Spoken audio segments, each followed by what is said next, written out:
जब हजरत जकरिया अलैहिस्सलाम बूढ़े हो चुके थे और हड्डियां कमजोर हो गई थी, लेकिन उनके दिल में अब भी औलाद की शदीद ख्वाहिश थी।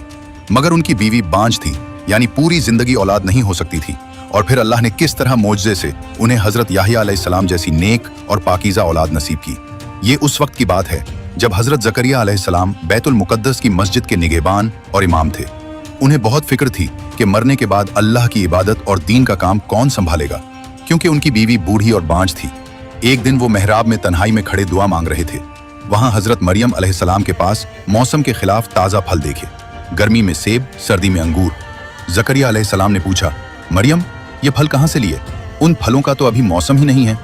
हजरत मरियम ने मुस्कुराकर कहा, अल्लाह की तरफ से है ये सब। अल्लाह जिसे चाहे बेहिसाब रिस्क देता है। ये देखकर जकरिया अलैहिस्सलाम के दिल में उम्मीद जाग उठी। उन्होंने फौरन अल्लाह के सामने हाथ उठाए और रो रो कर दुआ मांगी, ऐ मेरे रब, मेरी हड्डियां कमजोर हो। जनाजे पर ऐसा मंजर देखा है।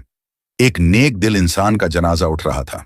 4 कंधों पर सफेद कफन में लिपटा हुआ वह चेहरा, जिसने जिंदगी भर किसी को दुख नहीं दिया था।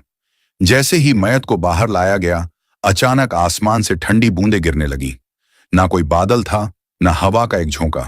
फिर भी वो बूंदें बस उसी जनाजे पर गिर रही थीं। लोग हैरान थे और तभी बूढ़े मौलवी साहब की आंखें भर आईं।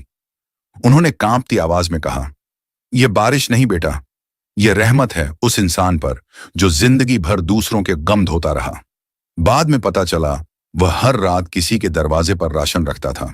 कभी किसी बीमार के लिए दवा खरीद देता और कहता, नाम मेरा नहीं लेना, बस अल्लाह का शुक्र अदा करना।